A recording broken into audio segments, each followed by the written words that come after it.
ボス日進月歩塩田正宏です、よろしくお願いします。ですね、今日は栃木から大東流合気柔術の正門会というところから、金谷会長が来ていただいてます。まずちょっと金谷先生ちょっとお呼びしてからいろいろ話を聞いてみたいと思います。金谷先生、こちらどうぞ。正門会の金谷です。よろしくお願いします。よろしくお願いします。ご連絡ありがとうございました。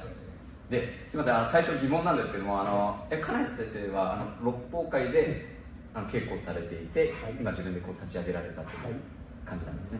で、六法会の先生は多分僕なんだろうな、6名ぐらいお会いしてたことがあって、例えば天野先生、動画に出ていただいた方だと天野先生であったりとか、よく黒帯ワールドで山本先生も出られていますし、それ今まさに六法会に継がれている方ですよね。あと九州の方で大隈重信先生であったりとか、あと僕が習ってた先生もそこ岡本聖吾先生に習っていたっていう方が多いんですけども、同じ時期にやられてたりとか。そうですね、山本さんも天野さんも、大隈さんも私からすると弟弟子ですね。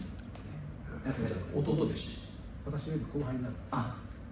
年齢は皆さん、山本さんは下ですけども、天野さんにしても大隈さんにしても年は上なんですが、大統領のキャリアとしては私の方がそうなんですね。じゃあ岡本聖吾先生のもちょっと若い時も知っていればほとんど。そうでもないんです。私が入った時にはもうすでに岡本先生の技というのは非常に小さかったですね。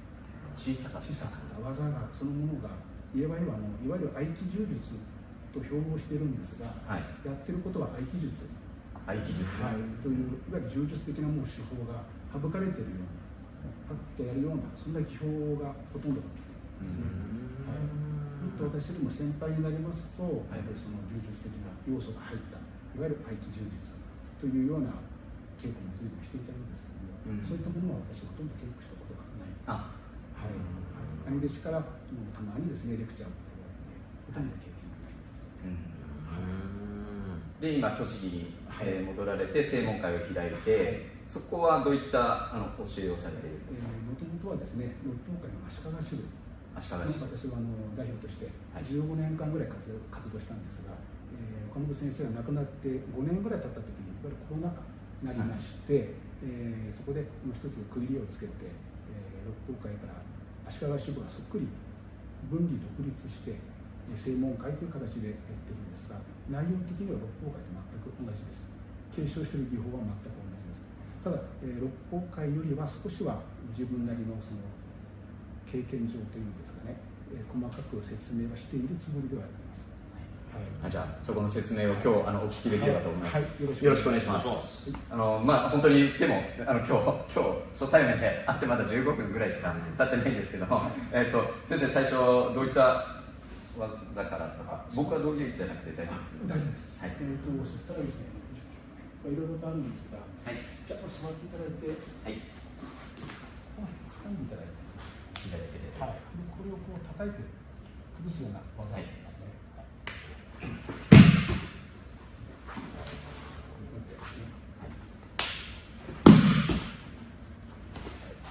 今の技はですね、ここで掴まれます。こう形としてはこうなんですが、やっぱりこの手を動かす時のこの原動力というんですか、動力というんですか、これがやはり問われるんですね、合気の術で。これの力によってその技が合気の技になるかならないかの分かれ道になると私は考えているんですね。で普通にこう手を動かしていくらついてやってもなかなかですね。これ日常生活で使っているというと語弊があるかもしれないんですけど、特に、気にもしない力で体を動かす力でやっているからだと思うんですね。そういう力って自分の手を動かすことができても相手に作用を与えるほどの威力がないんだと私は思うんですね。それなので、これから説明しますが、原理を使って力を作り出すんですね。合気道でも大統領でも技をかけるときに使う力を調達する必要があります。でその調達する原理というものがあるんですが、その原理に基づいて力を作って技をかけます。もう一回やります。こういう形になりますね。技は全部そうです。技って全て表現のようなものなので、原理に力を作ってそれをどう使うかですね。用法ですよ。だから、我々がやってる技にするにしても、打撃で使ってもいいし、あるいは物を投げたり打ち上げたりするっていうことに使っても使えるわけですね。もうスポーツとか他の武道武術の合気上げとかそういうことは言わないけども、いろんなことはそうやってやってるはずです。というのは人間体を有効に使おうと思ったらそんなに基本原理はいくつもないと思ってるんですね。だからみんな同じようなことをやってるはずです。登山に例えるんですけど、登山でいうと登山口とか登山ルートは違っても大体行き着く頂上は同じようなもんですよね。みんなそうやって同じような体の使い方をしているんだと思います。特にアスリートなんかは高い次元で我々みたいな普通の人間とは違って高いレベルでそれをやってると思いますね。はい。増田先生、受けられてみた感じはいかが？多分見た目では分かんないんですけども、ここ直線的な動きがなくて、こう回ってるんですよね、なんか9年で、最後もね、とどめというか、ここもねこう回してられたんで、まあ本当に皮膚のところ、多分これ見てても分かんないです。ただこうパッて押してるわけじゃなくて全部が回ってる。で最後のところも回ってたんで、なので腰がこの後浮くっていうような現象が起こるんですよ。じゃあすごい力をグッてかけられてるっていう感じではないっていう？ないですね。こう耐えたところはずらされて、なんか別の方向に行ってるっていう感じですよね。少しこうゆっくり先生やっていただくと、なんかあれですね、当たったところがここで最初バンって言ってたけども、クリアだと普通にまっすぐ手を上げるんじゃなくて、もう原理的に結果として手が動いてるんで、手で手を動かすんじゃなくて結果として手は動くんですね。体って結果として物事が起きるんで、これは合気下げって原理使います。合気下げの原理ってこういう動きになるんです。こういう動きになって相手の重心を捉えて、これ重心捉えてるという形になるんですね。やっぱり本体を捉えないとダメですよね。そこだけでは腰に来ましたよ。腰に一回来て、そこから持っていかれるというような。そこから持ってくるこういう技もあると思うんですけど、これもこう引っ掛けてこう例えばこういう技もありますが、これもやはり相手の中心に働きかけるわけですね。ここから始まっています。こう持ってきてもこう接触したらすぐに相手の中心を攻めます。中心を、ここを攻めるわけじゃなくて、ここを引っ掛けるわけではないんですよね。あくまでも接触したらそこを攻めて、あとはこう体の動きでこういう相手崩れてますよね。でこれをこうしちゃうと相手で体勢立て直しちゃう。腕を使っちゃうと立て直しちゃうんですよ。立て直させないために攻めたら、その状態をぐっと押し付けて、その崩れた状態を維持するために丸を使う、円を使うんですよ。押し付けたままこれを近くでせっかく攻めても、こっちに投げるんだって言ってグッとやっちゃうと、相手は体勢を立て直戻しちゃうっていう、重心を出す必要があるので、この支持基底面ってありますね、そこから重心を出させる必要があるんですね。それはその状態を保って、こういう形になりますね。これを柴田剛三先生はパッとやりますね。やりましたね。受けたいでしょ。いや、めちゃくちゃ受けたいですけどね。受けなさいよ。すみません、失礼しますよ。ありがとうございます。もうここで、岩本さん握力150あります。ないでしょ。ハルクじゃないのよ。すみません。まず背中からこれをこう持ってきて、こうですね。これ近くでかなり。ああ、なるほどな。なるほど。はい。で外からやるのは、これですね。これくらいですと、引っ掛けて。中心に働きかける。こういうふうに。こうですね。なるほど。全部やっぱり円ですよね。やっぱり角を作ってはいけないんですよ。角を作ると相手体勢立て直すんですね。だから円運動なんですね。だからその角を作るその最たるものって直線運動ですね。往復運動。これ言ったら必ず止まりますから。必ず角は作らないです。だから往復運動は絶対しないです。ただ翔太合同先生の技ぐらいになるとそういうふうに見えるんですよ。それ小さくやってるからあまりにも小さすぎて角に見えたり硬く見えたり直線運動に見えたりするんだと私は思います。多分境地が違うんだと思いますね。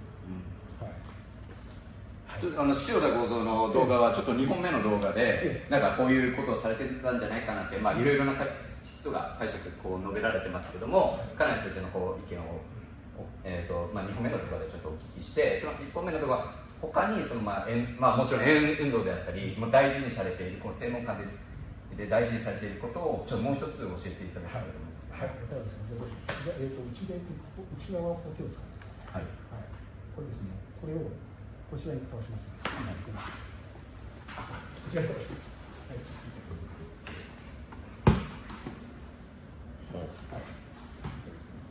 今こうやって、その物差しを来てこうだけなんですね。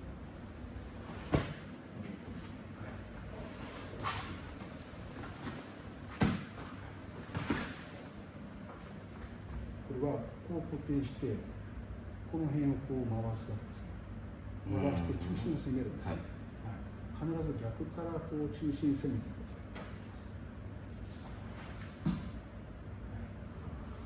技は結局全部同じなんですね。私が言いたいのはこの力の作り方なんですよね。力の作り方。技をかける時の力の作り方。日常生活にさっき言ったようなそういう力ではやっぱり技効かないわけですね。よく稽古していて、お弟子さんもそうだと思うんですけど、形としてはそれでいいはずなのに、なんかこう思うように技が効かないっていうそういう場面よくあるんです。あれってやっぱりその使ってる力が適切でないんだと思うんですよね。力には種類があるようなので、技に使う力っていうのをちゃんと調達しないといけないんですよ。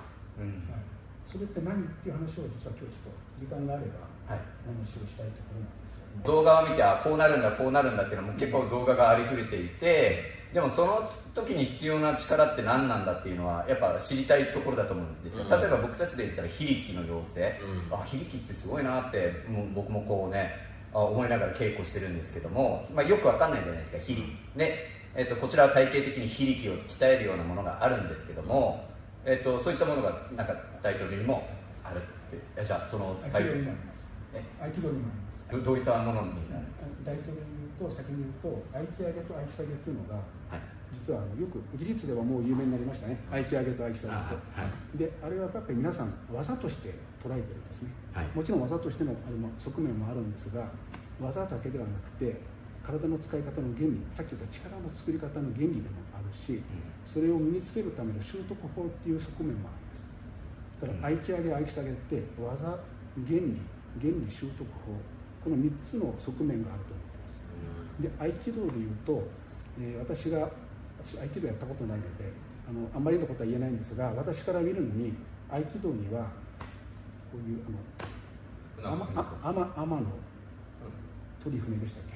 天の鳥船、ありますね。あとはあれこうやると合気上げです。こうやると合気下げになります。あとは振り玉でしたっけ。これこうやれば合気上げ、こうやれば合気下げという、あれはまさに身体感覚を養うための方法にしか私には見えないんですね。詳しくはもちろん合気道においては別の意味合いがあるでしょう。ですから私はそこは分かりませんが、私から見るとこれにしてもこれにしても全部その大統領でいう合気上げ合気下げと同じで、体の鍛錬するっていうのは何ていうんですか、身体感覚をこうに気づきを得たり、それをこう養ったり磨いたりするための、方法だと思うんですよ。そういう側面も合気道にはあると思います。合気道ってあらゆるものを完備してるんですよ。大統領はもっぱらこう合気上げと合気下げやることで、なんで重視するかというと、あれによって正しくできた時の体の使い方を身につけるためですよ。これ何も上げたりなんかするのが合気上げじゃないですよね。合気上げ合気下げって相手の本体に働きかけて吊り上げるなり下に潰すなりして崩す技ですよね。ただその技としての側面だけじゃなくて、それさっき言ったようにその原理って根幹を使って力を作るんですね。その力を作ってやった技の一つに過ぎないからです。そういったその体の養い方を合気道ではこうとかこうですか、こうすれば合気下げないし、こうすれば合気上げない、そういうものとして完備しているという素晴らしいシステムというか、本当に素晴らしい体験を持っていると思いますね。で塩田先生のところで言えば非力の非力というんですか、非力の要請というようなものがそれに該当すると思いますし、でその力のその、はい、なんか原動力っていうか、はいね、のはそのどっから出てくるんですか、そうですね、踏まえた上で。私の体の使い方、その続きでいいですか、はい、私の体の使い方を説明することになるんですけども、これですね、そうすると私の身体感覚を表現することになります。その感覚的なものを誰かと共有するっていうのは共通言語がないようなものなので、難しいってことはよくお分かりだと思います、はい、なかなか難しいですよね。その言葉ではその表現しきれないってことですよね。だから稽古で体と体でっていうのがないので、ピュッてやるんだとかシュッてやればいいんだとかっていう擬態語になっちゃうんですね、はい、それなので、ちょっとイメージしてほしいんですけど、私がどう体を使っているかというと、エレベーターありますね、エレベーター、上下するエレベーター、あれに乗ってスーッと下に下がった時イメージしてください。あの時に一瞬体が宙に浮いたような、そう感じたことはおそらくあります。経験ありますよね。皆さんあると思います。あの感覚に近いんですね。私が技かけてるという感覚。面白い。どういうことですか、そこを説明したいんですけども、そうですね、あれなんかどういうことが起きてるかというと、ちょっとやっていいですかね。ちょっとバイオメカニクスという考え方、ご存知かと思いますね。はい、生態力学という、はい、あの言葉を借りて説明しますと、エレベーターの中で私が立ってるわけですね。立ってる時に静止してるってことは重心がここの辺にあるんです。骨盤の中にありますね。この重心っていうのはご存知のように、重力の作用点ですね。ここから下に向かって重力が働いているわけですね。地球から引っ張られているわけですね。で、一方で足の裏に反力を感じているわけですね。これ人がその重力を耐えるために床を押したその反力、作用反作用の反力なんですね。で、そのなんで床反力と言いますけど、足の裏、右足、左足、それぞれ至るところでその反力を感じているんですが、便宜上一点ずつに合成します。それをさらに左右一点に合成します。でそれを床下から上に向かって左右しているんですけども、でその大きさっていうのは普通に立って静止していると働いている重力の反と同じ大きさなんですね。大きさが同じで向きが逆で、今度はその重心のですねポイントを床に投影したときに、その床反力のですね、作用点と合わせると立ってられるわけですね。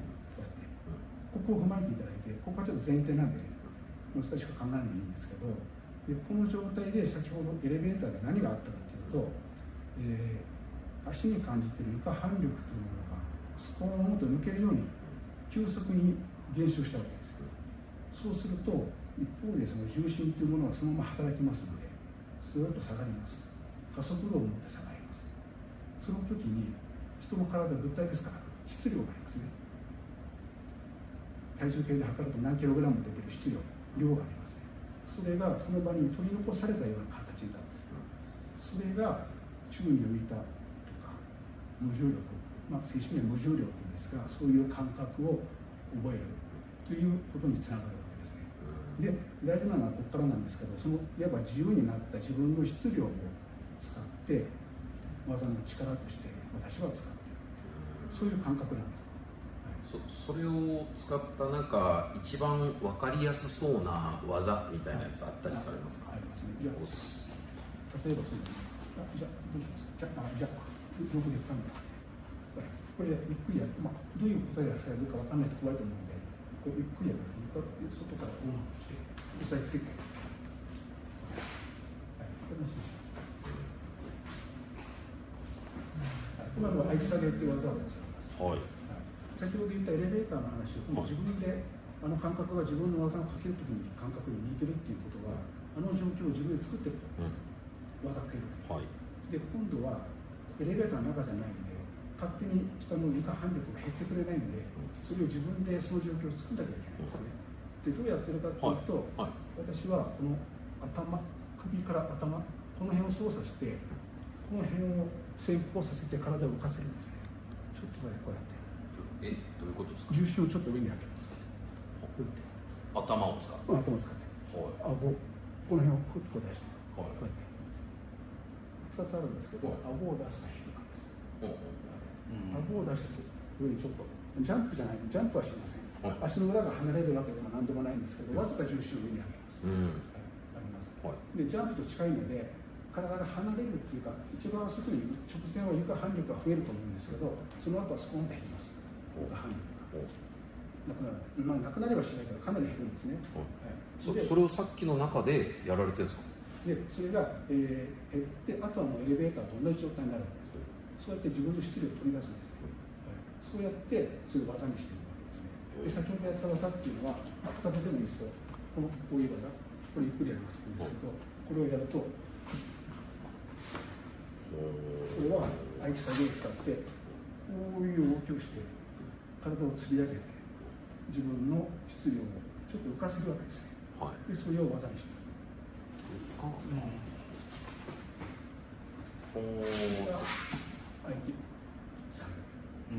ちょっとその上がった時にね、どんな感覚、ちょっと速くて、ゆっくりやっていく。ゆっくりやるとなかなかこう重力の関係があるんで、なるほど、間が変わっちゃうってことですね。難しいんですね。ゆっくりやると結局できないんですけど。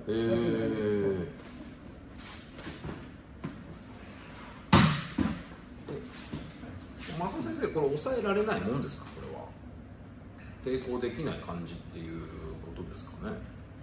できますよ。ああ、なるほどなるほど。できますけど、まあだからね、いろいろな条件が多分あると思いますけど。なるほどですね。いくらこう体を上手に使って作った力でも、やはりそれよりも強い力が物理的に来たらかなわないですよね。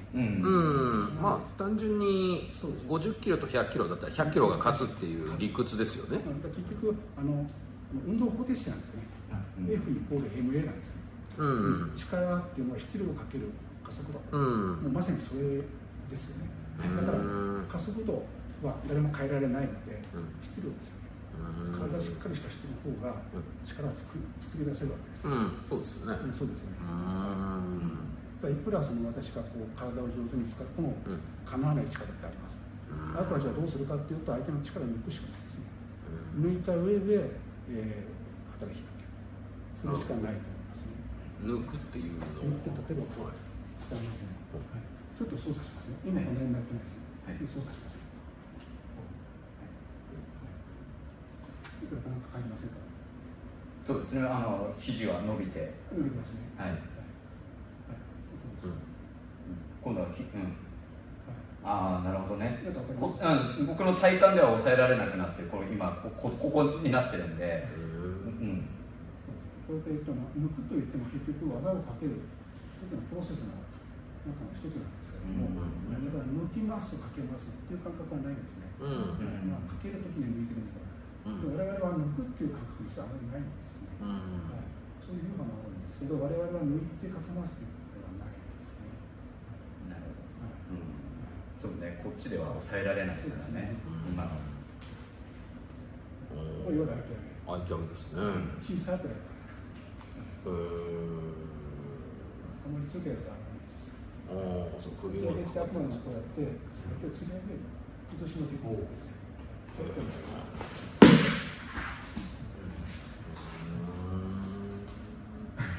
ありがとうございます。ではまた次回の動画もよろしくお願いします。ありがとうございます。